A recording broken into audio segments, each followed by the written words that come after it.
I'm here today with the 2018 Subaru Crosstrek. This is the 2-liter premium. We do have the 6-speed manual transmission in this tester today, which I've been excited about. I've been wanting to test one of these for quite a while, and we finally got one in on loan. So the new 2018 Crosstrek rides on the new Subaru Global platform. So there's some neat little refinements as far as just the way the car feels inside and out. It's a little bit more refined in certain places, and they've done some tweaks to the aesthetics. Little things, it's kind of, you'd be hard pressed to tell the difference between this and the earlier model, but overall this car I think it looks pretty good. I've always liked the design of the Crosstrek. It has kind of a hiking boot look and feel to the aesthetics. It has nice wheels, these plastic trim bits and little bulges in places, and it's lifted up. It's basically just a lifted hatchback. And look at all this ground clearance you've got here. This is pretty good. You've got a little plastic skid plate, and it's got some off-road capability too. I remember I drove this quite a while ago, about 6-8 months ago. It was on kind of a rallycross dirt track style course, and it did pretty well. It was a little down on power, but we're going to talk about that in a little bit. For now, though, let's take a look in the back and show you guys what the hatch situation looks like. Nice, easy to open hatchback, simple button, it's responsive, it just works. You can see you've got a cargo cover here, and a nice solid rubber Subaru branded cargo mat, spare tire with a jack and a tow hook for those track day bro moments. Back seats are easy enough to fold down. There we go. Plenty of leg room and space up front to really just fold those seats down, and they fold pretty flat. 60-40 formation. Look at all that space. You can fit bikes, you can fit all sorts of different rugged REI type activities in the back here, and I'm sure Crosstrek buyers will really appreciate that. Nice solid handle to close the trunk here, and it's light, easy to close, no issues there.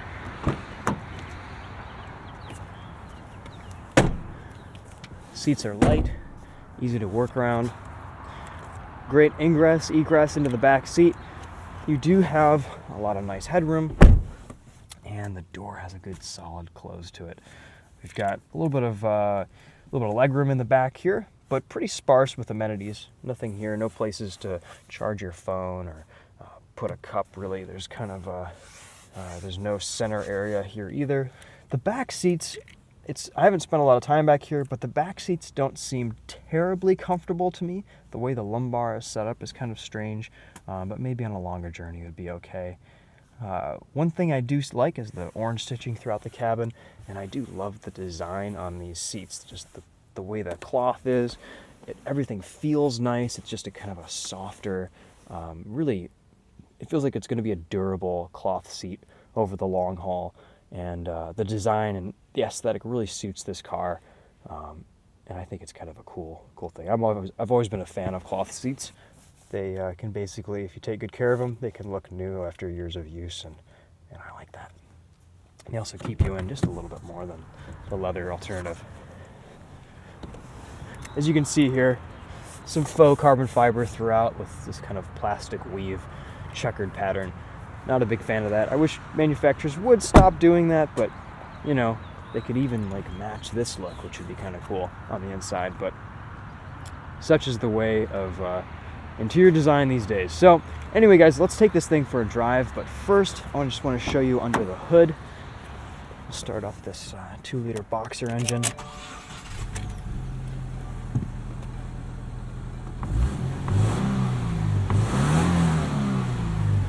Some nice boxer rumble under the hood.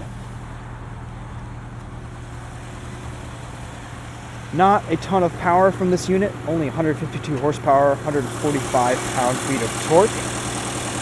But at least it looks like an engine and it's not covered in plastic.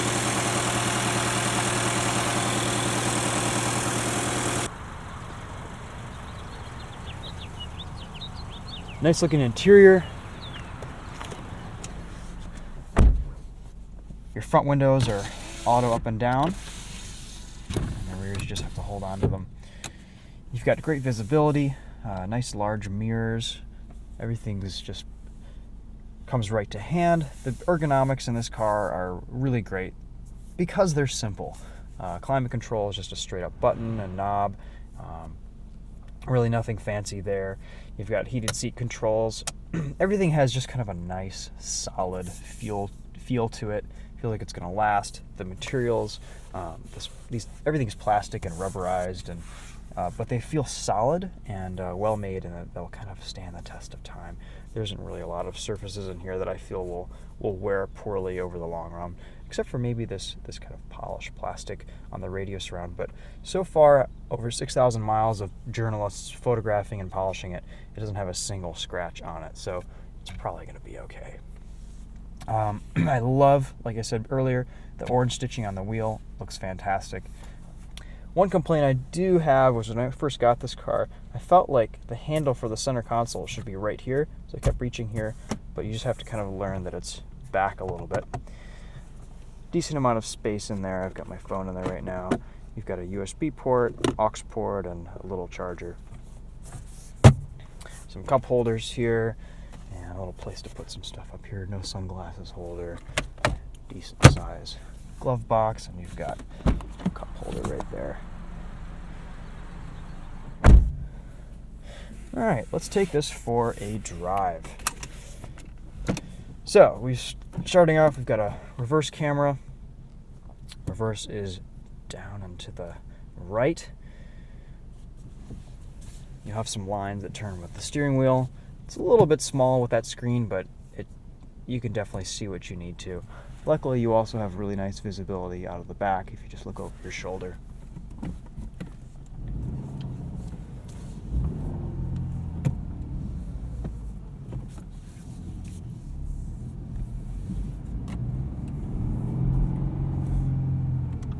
You can hear in the parking lot just a little bit of boxer rumble under the right foot. I like it. I think it sounds good. In a world of droney, tinny 4-cylinders, at least this one sounds a little bit different.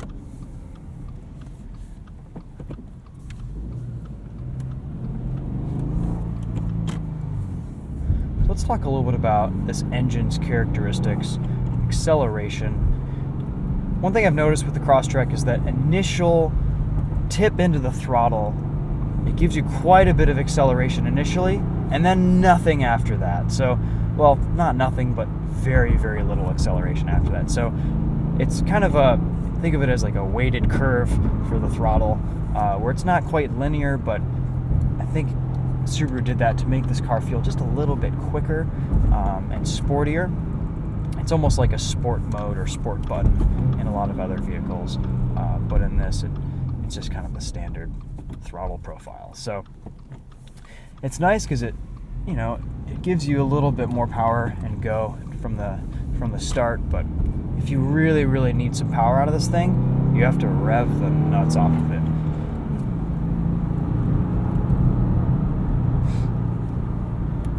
A little bit of a handling test here around some bends.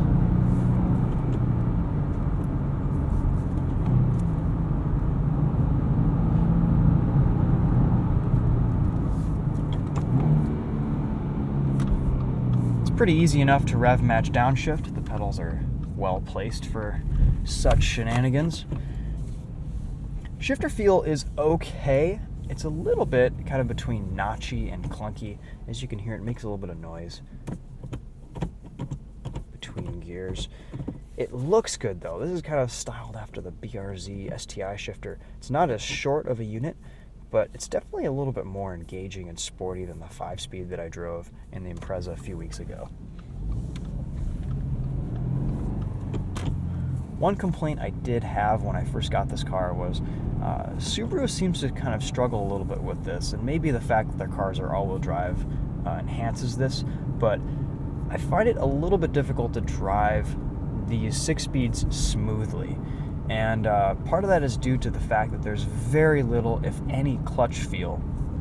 And the other part of that is it's just kind of the nature of the throttle profile, the fact that this is a little bit more aggressive. But once you get used to it, you can drive it smoothly. It just takes a little bit of adjustment with everything else that you've driven as a manual transmission. Right now, I'm not having any issues, so it really doesn't take a long time to get used to it, but just something to keep in mind. Personally, on my BRZ, I kind of had a thing where I was just struggling driving it smoothly, consistently, and it was a little bit frustrating. So I did some research online, and there's a clutch helper spring in the clutch pedal and assembly. And basically what it does is it just gives you allows for a little bit less effort to push down the clutch, but it takes away a lot of the clutch feel. So I removed that on my car, and it really improved things. But the average Crosstrek owner isn't going to want to get under there with a screwdriver and pop that out. So just something to note. Alright, so how does the lifted Crosstrek do around the bends?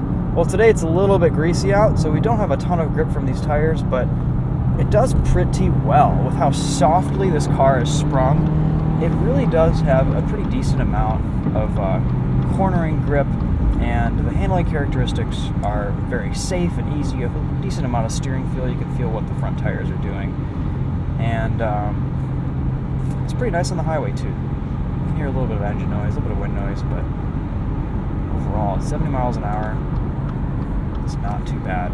I do like the ergonomics of the cruise control. Very easy and intuitive to use. You don't have to look down at this to see what you're doing. I love it. It's very simple. You can just control it with your thumb.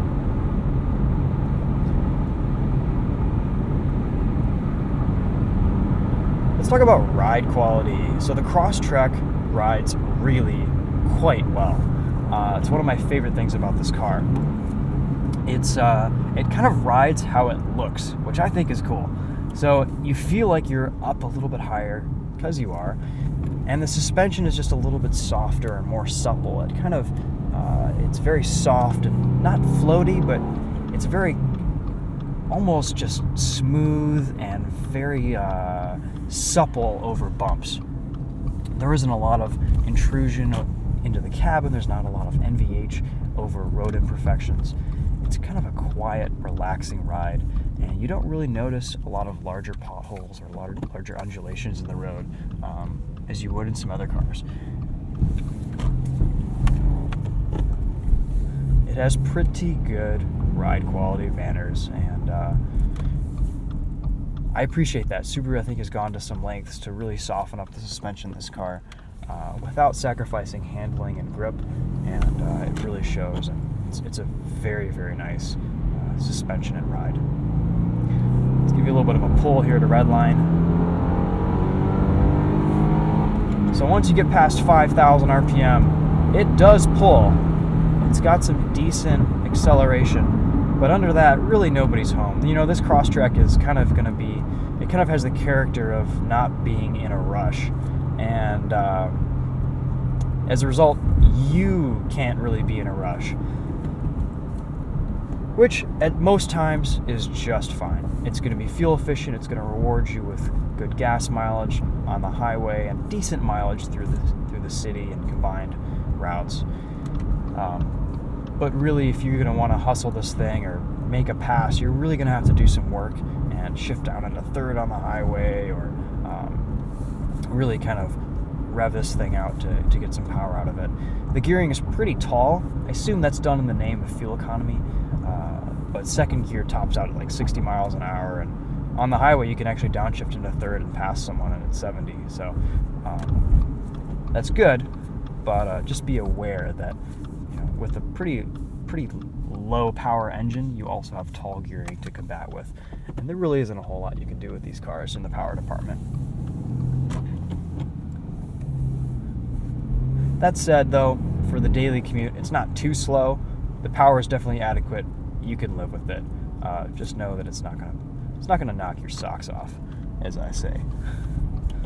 Let's do a little launch here off the line.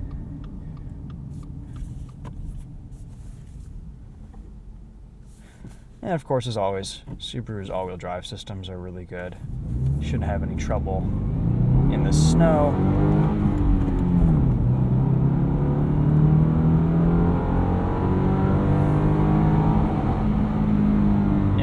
red line just at 60 miles an hour. Engine sounds good though.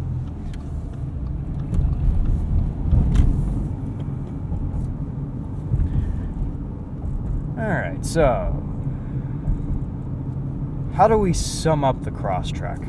Well, I haven't spent a ton of time driving this week, but I have formulated some thoughts. And, I think, this isn't a perfect car. For 22.5, there are some concessions that you do have to make, and we've gone over that. But overall, I think it's a cool little car. It makes up for some of its minuses with its looks, its appearance, the feel that you kind of get walking up to it.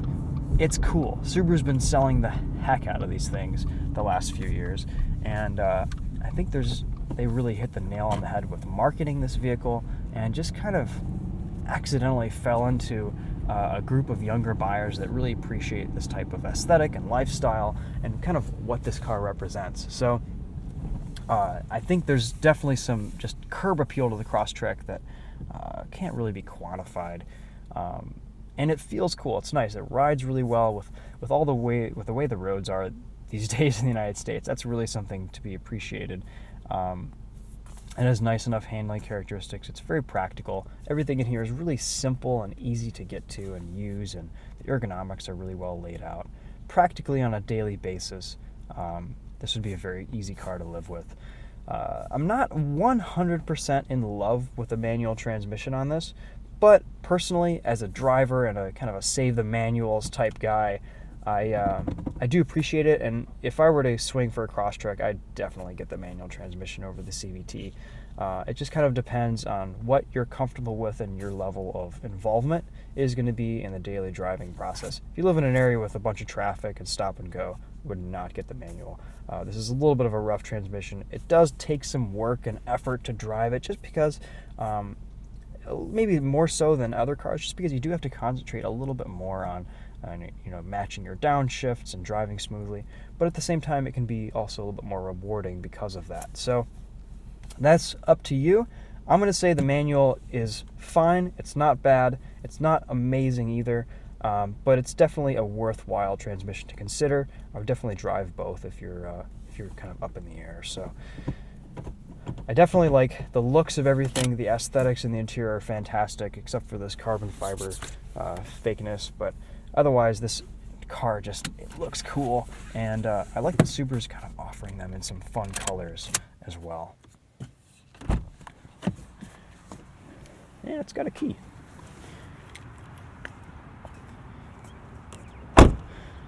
All right, guys. So those are my thoughts on the Crosstrek. Let me know if you have any questions in the comments. I think this is probably the only video I'll be doing on this car. It's going back tomorrow, so I've been excited to get my hands on one of these. Just think about what it would look like with some bigger off-road tires. Ooh, that'd be cool. These already say Geolander on them, and they're a little bit more aggressive, but it's just like a little blue hiking boot. I dig it. It's cute but rugged. All right. Anyway, thanks for watching, guys. We'll see you in the next video. Take care.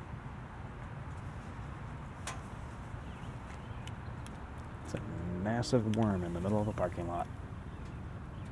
There he goes. Got a long way to go.